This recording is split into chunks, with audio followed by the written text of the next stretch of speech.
Hi neighbor, my name is Juliet DeRienzo. I'm Laird Davis. And I'm Kandace Cooper. On this episode, we ask graduates what advice they have for incoming students. Jeff Goodman teaches me about energy with a science demonstration. And we head out to the Spring Fling event on Duck Pond Field. Finally, Bryan Bouboulis' final topic for this season of Financial Minute is investing for the future. Join us as we say, Hi neighbor!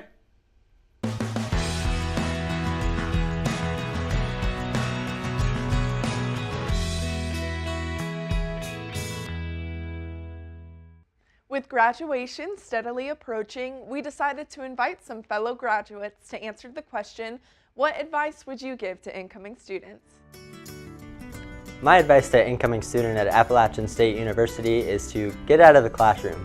Your experiences outside of the classroom will be just as important as those inside the classroom, and they'll help you grow and learn more as an individual.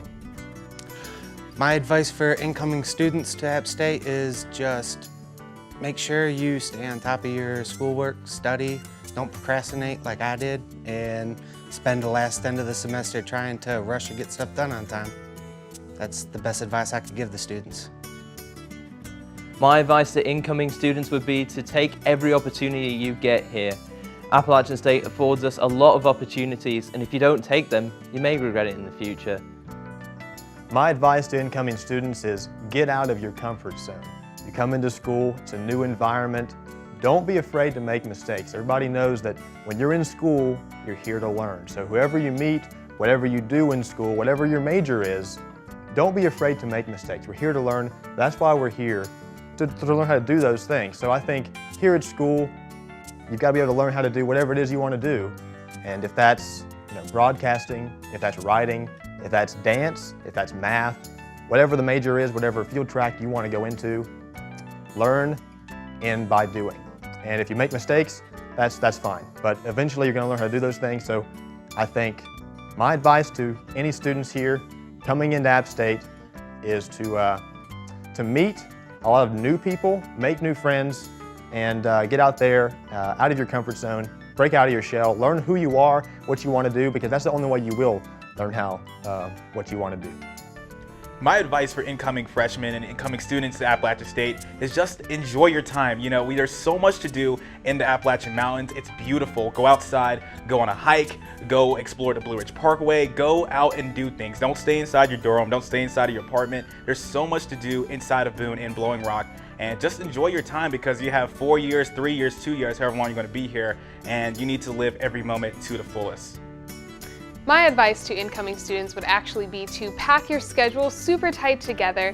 A lot of people say to spread it out across the whole week, Monday through Friday, and don't overwhelm yourself. But I say actually overwhelm yourself because then you have more free time. You can have like a 4-day weekend and you can get in much more naps if you just jam pack your schedule together. Thank you everyone for participating. The college experience is different for everyone, but it is a time of growth and self-development. My biggest piece of advice is don't be afraid to ask for help. Stay tuned because after the break, Kandace heads over to the Wright College of Ed to try out an experiment with gummy bears.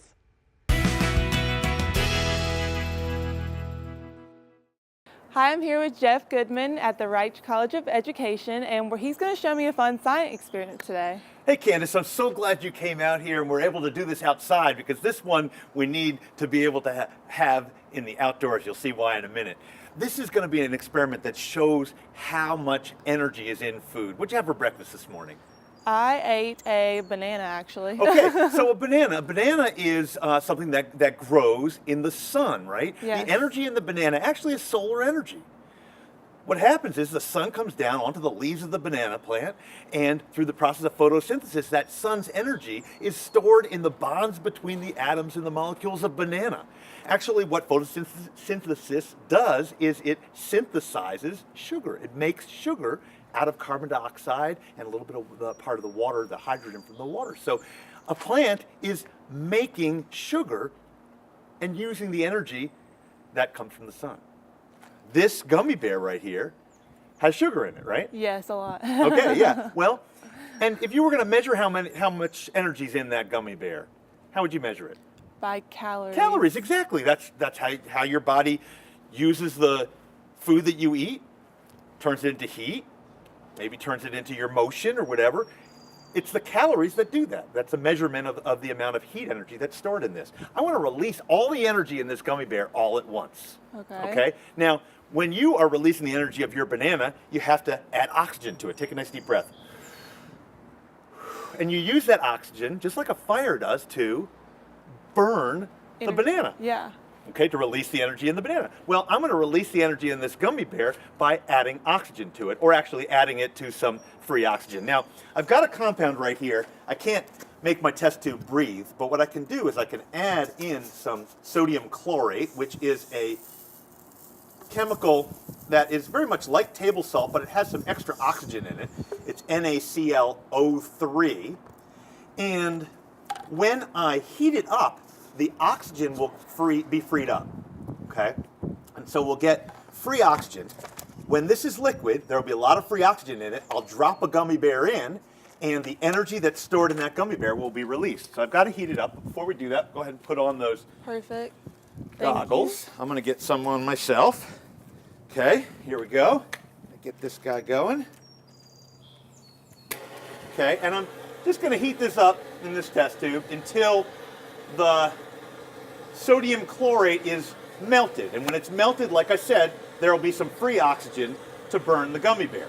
Now, Mr. Yellow Gummy Bear, you ready? When that's all molten, will you jump in there? Well, I don't know, Jeff. Tell me again what this is for. Well, I want to show the people here out there in High Neighborland how much energy is stored in the bonds between the atoms and the molecules of sugar that make up your body. Oh yeah, well that sounds pretty good, but like I'm gonna jump in there and what's gonna happen? Well, you're gonna get burned just like you would if I ate you. Burned? That's what happens when people eat gummy bears?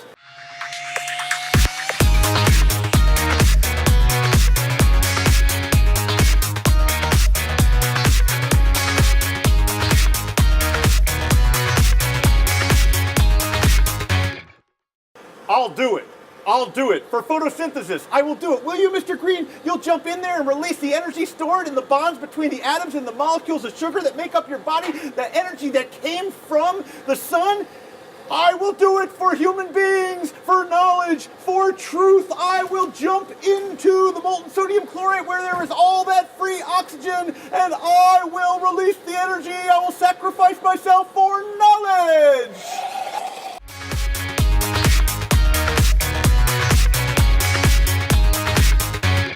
That's That's awesome. how much energy is in a single gummy bear. That's a lot. It's a lot more than I thought it would be. That's crazy. When you eat a gummy bear, all of that energy comes out in your body.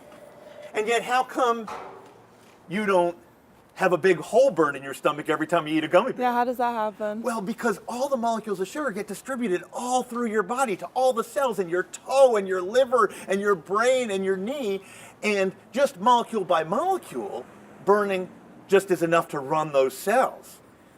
If you do it all at once in one spot, it's really quite a lot of heat, light, and sound. And that was just one gummy bear. There's only 10 calories. And if you did something with a lot more calories, would it go a lot longer than that? It might go longer. It might be a bigger flame. We'd need a bigger test tube. I've done it with little bits of a sandwich. You can do it with a piece of meat. You can do it with a part of a candy bar. Anything that you can eat has energy stored in it, and that energy can be released if you burn it. So there it is. That's and so those impossible. people out there in High Neighborland, it's happening in their bodies right now. And if it wasn't, they'd die. That's awesome. Well, thank you so much for showing me this. I would have never known that it would have done that, so I've really enjoyed watching it. Thanks so much for coming over and visiting. Yeah, and stay tuned. We're going to go to Spring Fling at Duck Pond. Laird and I are here at the Duck Pond Field for the annual Spring Fling event. Laird, are you excited or what? Absolutely. There's a lot of fun events down there, including an obstacle course. Let's go race.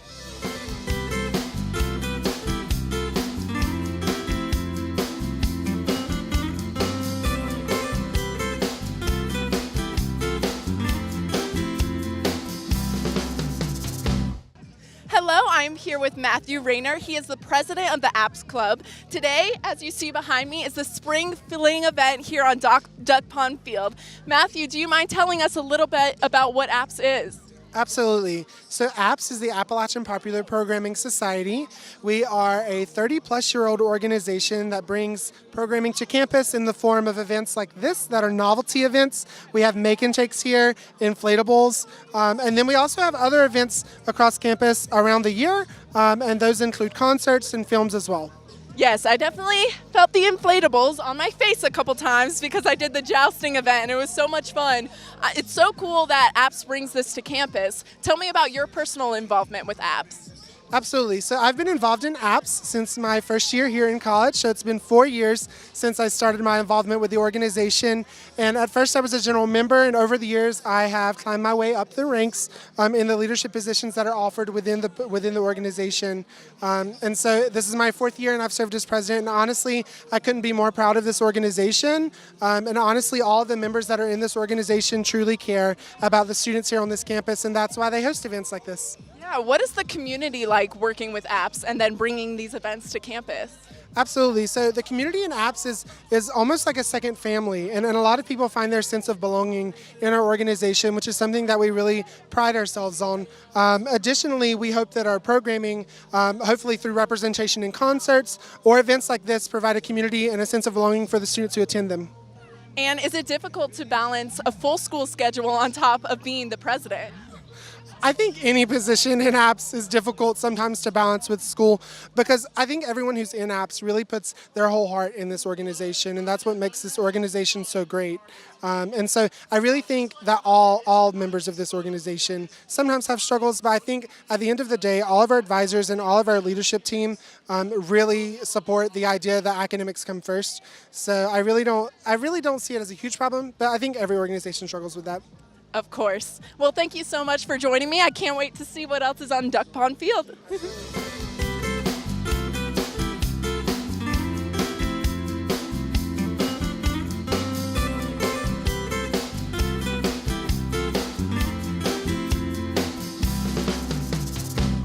I'm here with Roy Dale. How are you doing today? Hey, I'm doing well. How are y'all doing? I'm doing good. Thanks for asking. That's good. So we're out here at Spring Fling, and it's a lot of fun out here in the sun. What have you done so far? What have I done? The hip poach chow down. Yes, I've done that, and I have also just had a good time. Met some friends. Haven't done a lot of the events. I've just been meeting with friends, because I've seen people from freshman year and all that. So I haven't had time to do any of the events. But yeah, so that's kind of what I've been up to. Yeah, I love these kinds of events because they're an awesome opportunity just to hang out with people, and we finally got some nice weather, which is good. Yeah. So anything else you're looking forward to doing here? I'm looking forward to getting a fanny pack if I can get in the line. I'm also looking forward to my fraternity. We're doing an obstacle course over here, so go do that. I'm looking forward to kind of facilitating that with the sack race and all that. Maybe play some Uno and some checkers. So I'm looking forward to all of that. Yeah, that's awesome. That's awesome. And these kinds of events are really just fantastic for all these different things. Do you wish we had a few more here on campus? A few more spring events as far as a carnival kind of like this? Yeah, because I think these events are so wonderful in the sense that they bring people together. Do you wish we had a few more out here? I really do. I feel like this is a great event. I can't imagine any more out here today, but I really do think we should do more events. It's just hard boom weather. It's so challenging, but I definitely think we should do more events because this is really, really cool, and I normally don't come on this side of campus, so it's really cool to be over here and see people. So most definitely, yes, APPS should do more. I mean, they're doing a great job, but they should do more. I think a lot of other organizations outside of APPS should do things because sometimes people think APPS should do everything. So I think a lot of other people can step up to the plate, but definitely, yeah.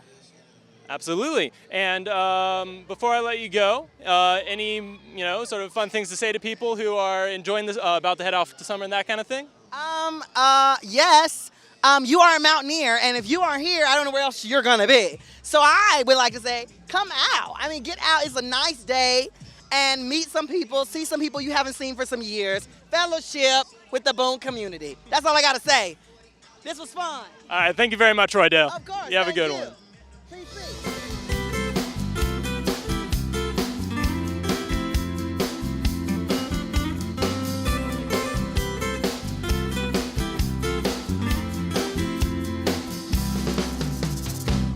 It's incredible what APPS does for our campus. Things like Spring Fling event, it was so much fun, and I especially enjoyed beating you in the obstacle course. Oh, I'm sure you did. I hope I can have a rematch. But I do hope to come out here again next year and enjoy Spring Fling once again.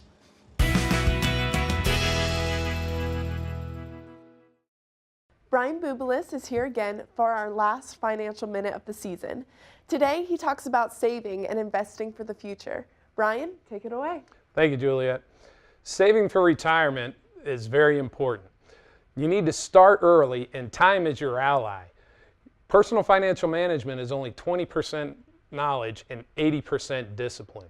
To save and for your future, you need to start things like an IRA, which is an individual retirement agreement. Once you get a job, you can look at your employer and see if they have a 401k. That'll also help you save for retirement. You can put into that, and also your employer will add to it, so it's free money. The main thing for your financial future is you must combine knowledge and discipline to make good decisions.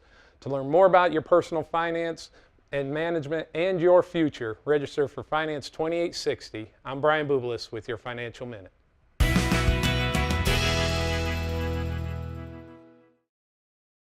I hope you enjoyed this season of Hi Neighbor. We had a lot of fun making it for you. From making Valentine's Day crafts to blowing up gummy bears, we've met and explored new places, people, and events. We've also added new hosts and segments to the show. We plan to continue changing and growing with our community. Make sure to follow us on Facebook and Instagram at WatchAppTV and check us out online at watchapptv.com and on our YouTube channel at AppTV for more content and extras. Until next season, bye neighbor!